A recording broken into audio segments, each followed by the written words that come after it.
Hey guys, and welcome back to just a quick recap video for PSO2. So I wanted to do this video a bit separately from the last one. I did the station recap because this is the October 10th, 2018 balance changes. These were some balance changes that people have actually been looking forward to. I wouldn't say myself included because I'm not really that excited for these specific changes for my class, but there are a lot of other classes that have some really awesome changes that we're going to go over in this video really quick. Just gonna be a quick skim through, we're going to read through them. My understanding of what the changes are. You guys can of course can toss your opinions in the video description, but before I blabble on for too long, let's go ahead and get started.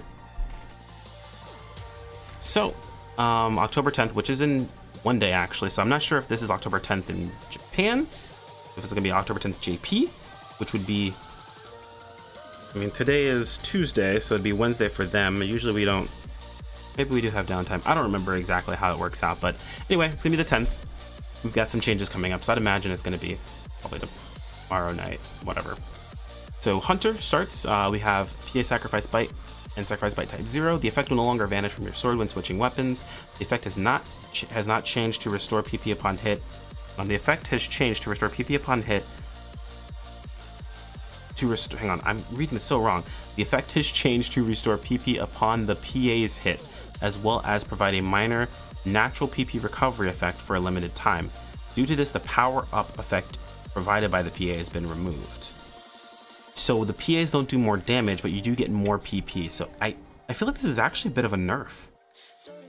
You keep Sacrifice Bite on all of your weapons.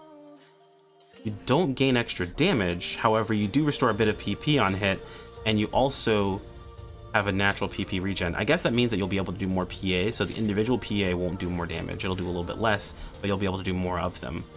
Which, I feel like those that have the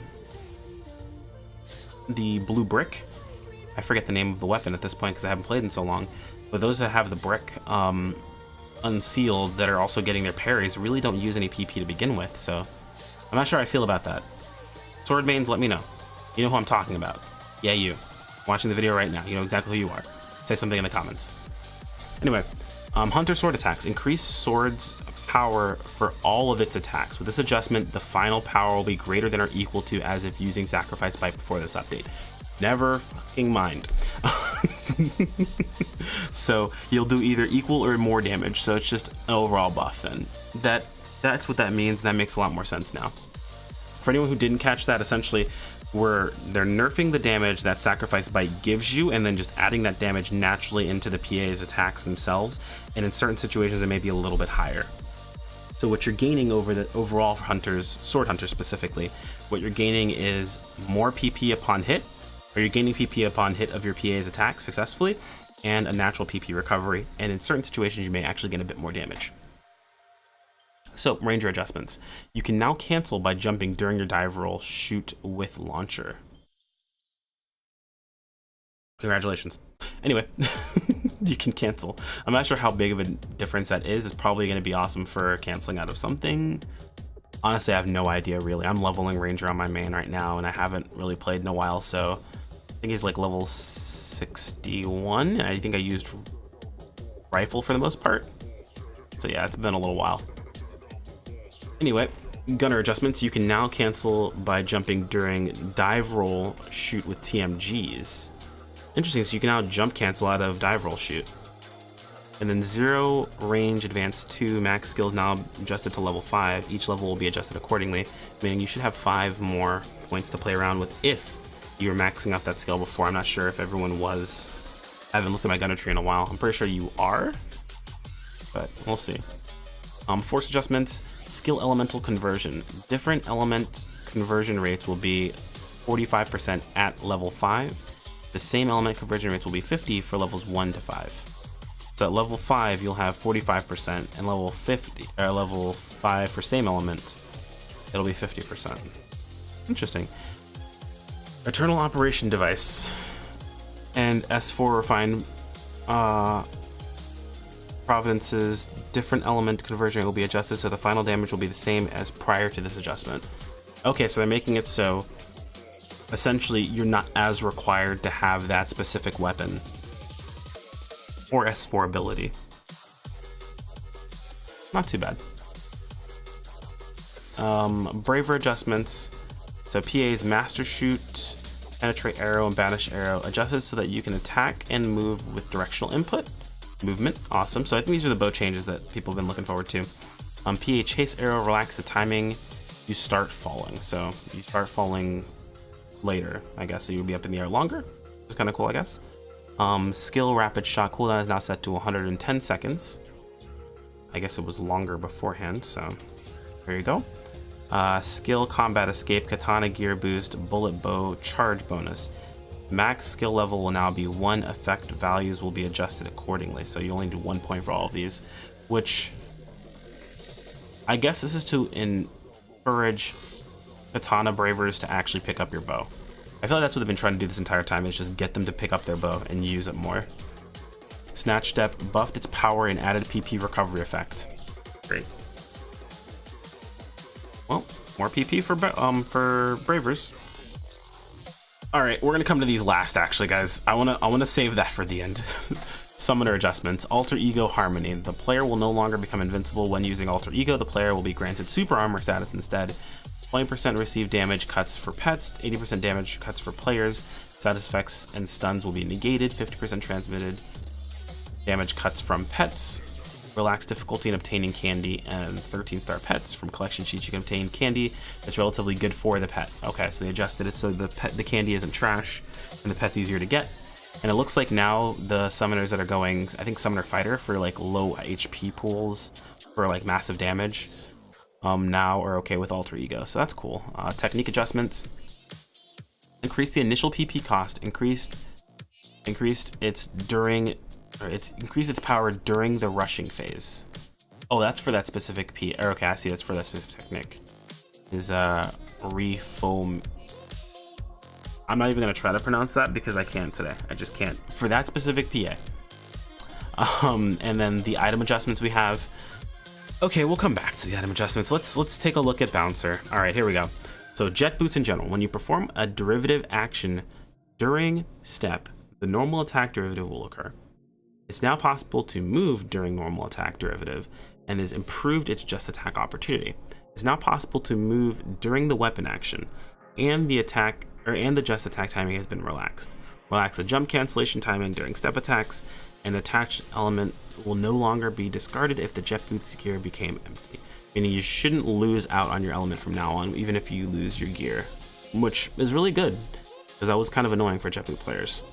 I don't think it's a huge issue, but it just makes it a little bit safer and a little easier to do. PA Grand Wave made it possible to turn during its rush phase, improve just attack timing and step cancellation. PA Distract Wing made it possible to turn during the rushing phase. Okay. And then Skill Break SD bonus. Increase the effect. Swing and a miss, SEGA. That still doesn't make it any better. Actually, I mean, it does make it better for people who are initially building towards Bouncer and don't have a Rainbow Palette. It means that you'll do more damage for off-elemental situations, which is really nice. The problem that you're gonna run into, because I say it's the problem for dual blades only because jet boots can change their element, meaning break stance SD only works for dual blades anyway, so it doesn't matter. But the problem is that not only does our crit field only work on proper elements, our PP regen field only works on proper elements, so it doesn't matter. And we still have to keep uptime on shift and D-band, which is our uptime by default is terrible. So that still really sucks. Bad enough that our buffs suck, but still needing to have them up 100% of the time and needing to have the proper element to be able to have PP upkeep is pretty terrible to have to deal with. So it's cool that we can now move with Distracting. It makes it a bit more flexible, so that's awesome. And then Breakstance SD bonus means that newer players are going to have less of a tough time. The damage disparity should be less, but it still doesn't fix the overall issue that I have with Bouncer at the moment. We're a support class, guys. Can you tell I'm a little salty? Just a little bit. One day they'll get it though, or they never will. Who knows? Item adjustments. So left ring's air reversal, step jump, step just attack combo, step reversal just attack combo will now be added into the skill tree for each class. The skills unlock when you reach certain class levels. Skills will not require points. Corresponding rings will be removed from the ring shop. So the sad part is I think I was selling one of these rings, actually. Hopefully someone was an idiot and bought it and I haven't checked. But the interesting thing now is going to be, I had air reversal, I had step jump, and I had step just attack combo all in my ring slots on my my armor as a bouncer. So now I have to find 3 new rings to attach, and I don't know what I'm gonna go with. So DB bouncer mains out there, by all means, toss your ideas in the chat. I'm curious to see what you guys are gonna come up with. And anyone else, honestly, who's in the same situation. I feel like it's gonna be really nice for fighters or for hunters that play more than one weapon. If you're not just like a sword hunter or just specifically a spear hunter, you can have all of your different rings. If you don't want to make ring shortcuts, of course, you can have them on your actual units. So that's kind of cool. Let's see here. So Divine Raikou, in regards to the rapid skill itself, its cooldown will be adjusted to match Divine Raikou's level 3 potential prior to this update. In exchange for the above solution, Raikou's potential will instead change to a damage increasing effect during rapid shoot. So they're swapping up this effect to be just damage increasing, because it used to be, I believe, that Bravers required this bow essentially for rapid shoot's cooldown. And that's all they ever used, so there you go.